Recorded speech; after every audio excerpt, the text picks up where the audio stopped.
Welcome to Naturally Savvy TV. I'm Andrea. And I'm Randy.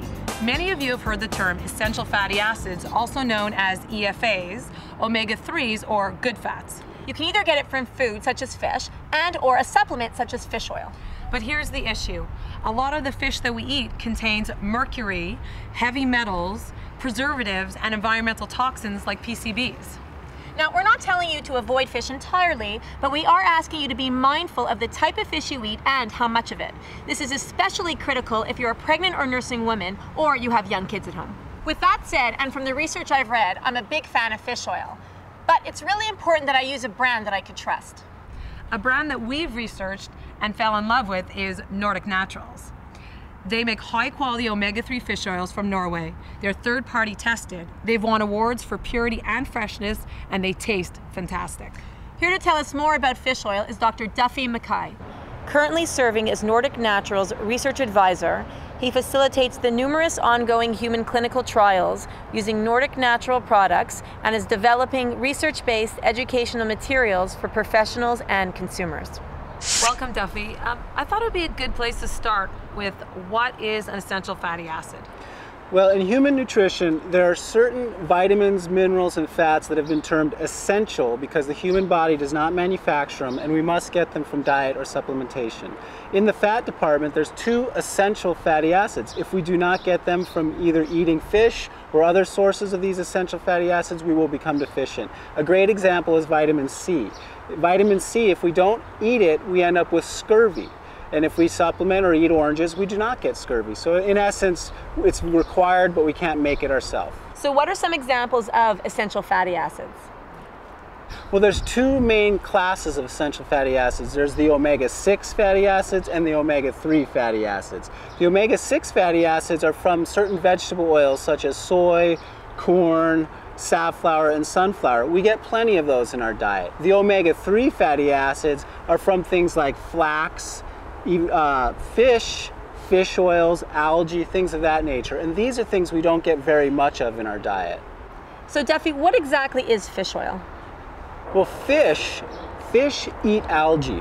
And algae is a great source of the omega-3 fatty acids, but there's not very much omega-3 fatty acids in algae. So what happens is the fish eat the algae and they bioaccumulate these important fats. So what fish is, and the oils of the fish, is one of the best sources of omega-3 fatty acids on the planet.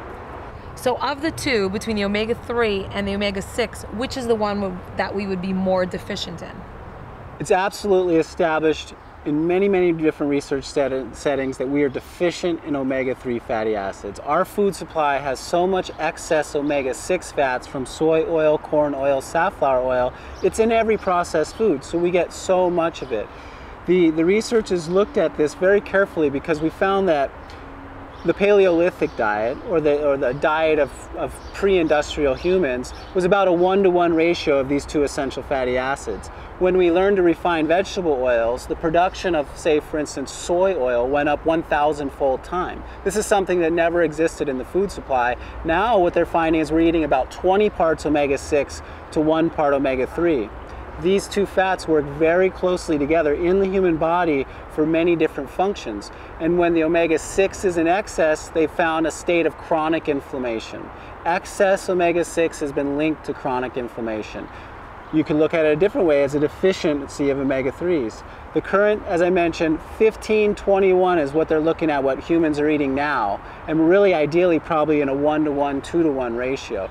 So this has captured the attention of the American Heart Association, the World Health Organization, American Diabetes Council. The inflammation caused by excess omega-6s may be the underlying pathology for multiple disease conditions: dementia, Alzheimer's disease, cardiovascular disease, type 2 diabetes. It's a big deal in conventional medicine right now. The American Heart Association has point blank said anybody with any risk markers of heart disease needs to be on 1 gram of omega-3 fats daily, period. So fish becomes one of the best ways to get enough omega-3 fatty acids. So I like to eat tilapia and rainbow trout. What am I getting from that fish? They're high in protein and they have a nice array of fatty acids. They're not extremely rich in omega-3s. If you walked into my clinical practice and told me that's what you ate, I'd say wonderful, keep it up, but I would like you to supplement in addition to that, because you really need these omega-3s, specifically as a woman, to really benefit your health. So what's the proper dosage for an average adult?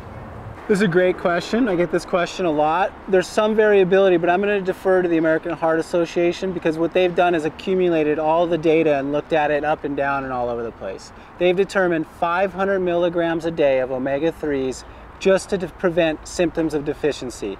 That equates to about 2 servings a week of a quality fatty food. So you could eat 2 cans of sardines a week and you wouldn't be deficient in omega-3 fatty acids.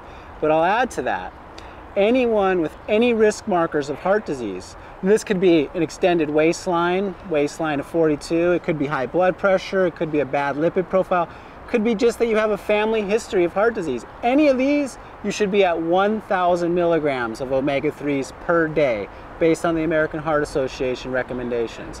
Take that one step further is, if you suffer from any inflammatory conditions, you have arthritis, rheumatoid arthritis, you're really struggling with inflammation, then we're looking at 2 to 4 grams a day. And this is really when you're looking at working with your doctor. You're getting into a higher dose regime. You want to let your doctor know, I'm taking 3 grams of omega-3s for my inflammation. Most doctors should give you a big hug and say, that's great, because they should know it's going to help your heart. It's going to help with healthy aging. At the same time, it's going to help you with that inflammation, which you don't have other safe options. We know that non-steroidals are possibly not good long-term, so fish oil just fits in there so nicely. Thanks, Duffy. That was such important information. I feel like we've all really learned a lot from it. Definitely. Thanks for having me, guys. In part 2, we'll discuss the benefits of fish oil on children's health and the impact it has on pregnant women. For a complete list of mercury levels in fish, visit naturallysavvy.com and click on the current video on the homepage. I'm Randy. And I'm Andrea. Thanks for watching Naturally Savvy TV.